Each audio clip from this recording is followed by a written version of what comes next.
El Instituto de Psicofarmacología Aplicada, IPSA, una plataforma de educación en línea para el aprendizaje de psicofarmacología, te invita a revisar cuándo, cómo y por qué desvenlafaxina. ¿Cuándo utilizar desvenlafaxina? En depresión mayor, síntomas vasomotores en perimenopausia, fibromialgia o síndromes dolorosos, trastornos ansiosos, síndrome disfórico premenstrual. ¿Qué síntomas blancos ataca predominantemente este fármaco? Ánimo depresivo, ansiedad, fatigabilidad, motivación, dolor y hot flashes. ¿Cómo utilizar desvenlafaxina? Iniciar inmediatamente con 50 miligramos al día.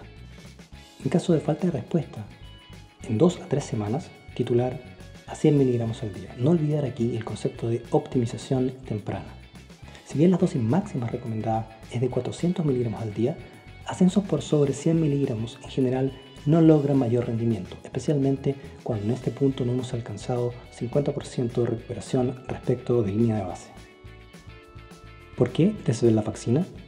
Porque posee un mecanismo de acción de efecto dual, actuando sobre serotonina y norepinefrina, con un efecto además indirecto sobre dopamina en córtex prefrontal, porque ha demostrado un efecto robusto en el tratamiento de síntomas depresivos, porque además ha demostrado efecto en el tratamiento de cuadros ansiosos, así como el tratamiento de síntomas asociados a perimenopausia, porque es una excelente alternativa en paciente polimedicado, porque se puede utilizar con facilidad en monodosis, lo que entrega gran comodidad al paciente y mejora adherencia al tratamiento, porque es muy seguro en su interacción con otros fármacos, porque no se asocia a aumento de peso ni sedación, y porque es una excelente alternativa en profilaxis de cáncer de mama en tratamiento con tamoxifeno.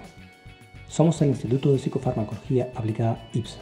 Encuéntranos en www.ipsaonline.cl.